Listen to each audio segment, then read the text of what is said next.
J'ai pas mal de procédures dans ma boîte et parfois j'ai l'impression, tu vois, il y a une erreur qui est faite et tout, et je m'aperçois en fait la personne, elle a suivi la procédure au départ pour apprendre comment faire, et puis maintenant elle le fait de mémoire.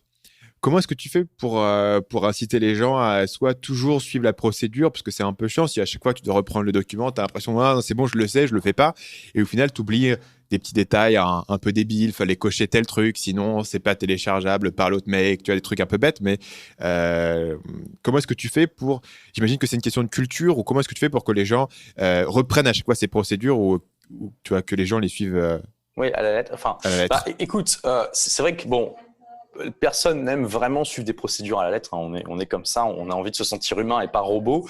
Bon, normalement, à partir logiquement, une procédure, tu la suis jusqu'à ce que tu maîtrises le processus et après, tu la suis plus. Mais déjà, un premier levier, c'est tout simplement que, en général, quand la procédure n'est pas suivie complètement, il y a des erreurs qui sont faites et ça se voit.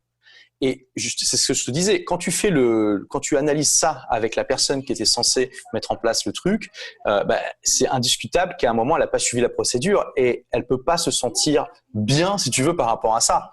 Donc il y a une incitation déjà automatique dans le sens où si toi t'es pas content du résultat et notamment et que quand tu analyses c'est parce que la personne elle a loupé des étapes, tu peux être sûr que normalement elle va s'en rappeler après et qu'elle va faire attention à ça. Tu vois. Mhm. Après, tout simplement, un outil que tu peux utiliser, c'est tout simplement les checklists. Tu as des outils aujourd'hui sur le web qui te permettent, en fait, tu peux décomposer tes procédures en checklists avec vraiment, donc, dès que la personne, c'est une liste de tâches à cocher, de cases à cocher, et donc elle fait un truc, elle coche, elle fait un truc, elle coche, et ça marche très très bien parce que là, tu peux pas oublier. Il faut savoir que, par exemple, aujourd'hui, il y a des êtres humains qui sont dans des environnements. S'ils loupent une étape, c'est pas compliqué, ils meurent. Et exemple, la NASA, tu sais que pour les astronautes, quand ils font des sorties dans l'espace, je veux dire, c'est pas rien d'enfiler leur combinaison. Il y a des tas d'étapes super compliquées. Il faut pas le louper. Je veux dire, ça arrive à tout le monde d'oublier un truc complètement stupide, tu vois. Je veux dire, ça nous est tous arrivé, je sais pas moi, de s'enfermer dehors parce qu'on a oublié nos clés à l'intérieur. Ça peut arriver à un astronaute d'oublier de mettre un gant, tu vois, ou d'oublier de serrer une valve et sa combinaison elle est pas pressurisée, tu vois, c'est débile, mais le problème c'est que dans ce genre d'environnement ça pardonne pas, tu meurs quoi. Donc la NASA pour faire en sorte que les gens oublient pas, ils ont des checklists, c'est pas compliqué, ils checkent, tu vois, voilà, bam bam bam, et même ça évite pas les erreurs à 100%, donc c'est un outil qui est vraiment utile. Exemple aussi les avions. Moi j'ai pris des cours de pilotage d'avion.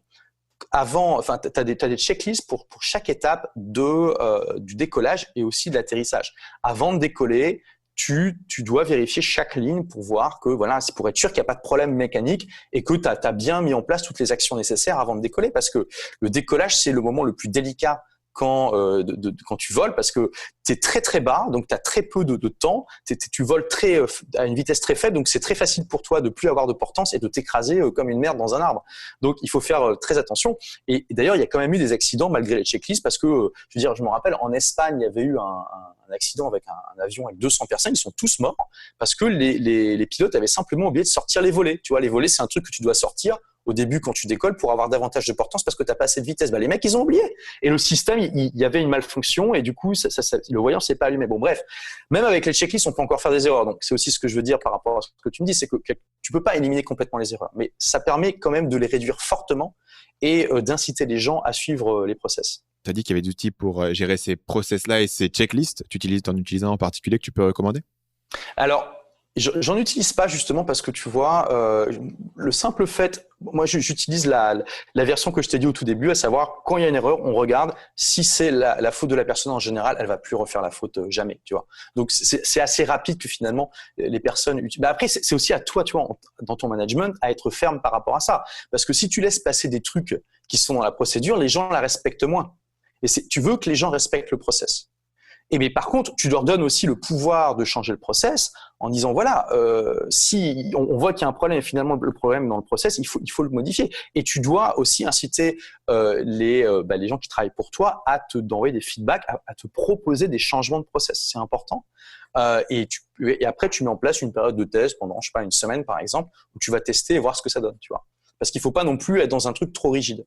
Salut, c'est Stan, j'espère que vous avez apprécié cet extrait du podcast Marketing Mania. Bien sûr, vous pouvez retrouver l'ensemble des épisodes du podcast, y compris les instructions sur comment vous abonner sur l'application Apple Podcast ou sur votre téléphone Android en vous rendant sur mon site à l'adresse marketingmania.fr/podcast. Je vous ai mis le lien dans la description de cette vidéo.